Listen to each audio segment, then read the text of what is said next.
भगवान परशुराम का आदर्श चरित्र प्रत्येक युग और देश में सदा प्रासंगिक है। मनुष्य में सत और असत का द्वंद्व सनातन है। उसके सत का संवर्धन के लिए शास्त्र और असत का नियंत्रण करने के लिए शस्त्र का विधान सभ्यता के अरुणोदय काल से किया गया। आज भी मानव चरित्र सत और असत से घिरा है। अतः युग युगांतर की तथाकथित विकास यात्रा के बाद आज भी शास्त्र और शस्त्र की सत्ता स्वीकृत है। भगवान परशुराम जन प्रतिनिधि हैं। वे शैव संस्कृति के समुपासक हैं। शैव संस्कृति समानता की वर्णहीन सामाजिक व्यवस्था की व्यवस्थापक रही है। उसके सूत्राधार भगवान शिव स्वयं वैराग्य की विभूति से विभूषित हैं। शिव भक्ति की अगर बात की जाए तो उसमें एक नाम लंकाधिपति रावण का जरूर लिया जाना चाहिए। भगवान परशुराम और लंकाधिपति रावण त्रेता युग से थे। हालांकि हमारे पौराणिक ग्रंथों में उनके बीच युद्ध का कोई वृतांत नहीं मिलता, लेकिन हम आज इस वीडियो में भगवान परशुराम और महाबली रावण की शक्तियों की तुलना करेंगे और ये समझने का प्रयास करेंगे कि इन दो योद्धाओं के मध्य जब युद्ध होता तो कौन विजयी होता। ये काल चक्र है। इस काल चक्र में मैं आप सबका अभिनंदन करता हूँ। दोस्तों, यूट्यूब के बेल आइकन को बजाना ना भूलें हमारे लेटेस्ट अपडेट के लिए।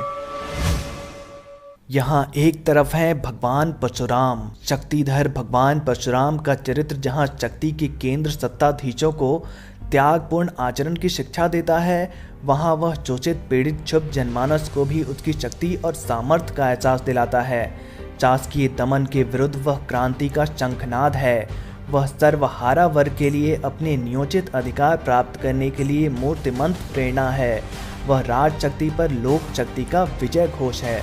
तो दूसरी तरफ है अद्भुत राजनीतिज्ञ, महापराक्रमी योद्धा, अत्यंत बलशाली, शास्त्रों का प्रखर ज्ञाता, प्रकांड विद्वान, पंडित, महाज्ञानी और भगवान शिव का परम भक्त लंकाधिपति रावण। आइए दोस्तों, कुछ बेहद महत्वपूर्ण मापदंडों के आधार पर ये देखते हैं कि इन दोनों में से कौन अधिक शक्तिशाली है। पहला, शिक्षा।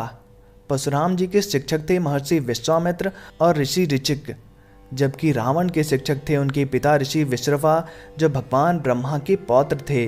पहले मापदंड पर दोनों बराबर नजर आते हैं। दूसरा, अस्त्र शस्त्र। परशुराम जी ने महर्षि ऋचिक से सारंग नाम का दिव्य वैष्णव धनुष और ब्रह्मर्षि कश्यप से विधिवत अविनाशी वैष्णव मंत्र प्राप्त किया। उन्होंने कैलाश गिरिशृंग पर स्थित भगवान शंकर के आश्रम में विद्या प्राप्त कर विशिष्ट दिव्यास्त्र विद्युद्भी नामक परशु प्राप्त किया। शिवजी ने उन्हें कृष्ण का त्रैलोक्य विजय कवच, स्तवराज स्तोत्र एवं मंत्र कल्पतरु भी प्राप्त हुए, जबकि रावण के पास उसके पिता द्वारा दिए गए दिव्यास्त्र थे ही, साथ ही उसने कई हजारों सालों तक भगवान शिव की कठोर तपस्या की और चंद्रहास नामक एक अति भयंकर तलवार की प्राप्ति की थी। परंतु फिर भी इस मापदंड पर भगवान परशुराम मजबूत दिखते हैं। ज्ञान। परशुराम जी शस्त्र विद्या के महान गुरु थे। उन्होंने पितामह भीष्म, गुरु द्रोण और कर्ण जैसे महान महारथियों को शस्त्र विद्या प्रदान की थी। उन्होंने एकादश छंद युक्त शिव पंचत्वारिशनाम स्तोत्र की रचना की थी। रावण भी महाज्ञानी था। उसने शिव तांडव स्तोत्र की रचना की थी, परंतु फिर भी परशुराम जी के ज्ञान से रावण का ज्ञान कम दिखाई देता है। वरदान। भगवान परशुराम को चिरंजीवी होने का वरदान था, यानी उनकी मृत्यु संभव नहीं थी। इधर रावण को वरदान था कि कोई देव या असुर उसे पराजित नहीं कर सकता था, परंतु अगर किसी मानव के द्वारा उसकी नाभि में वार किया जाए तो उसकी मृत्यु हो सकती थी। यहाँ भी परशुराम जी मजबूत दिखते हैं।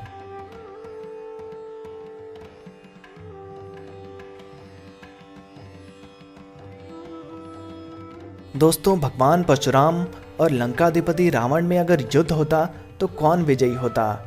इस विषय पर आप अपने विचार हमें कमेंट बॉक्स में ज़रूर बताएं।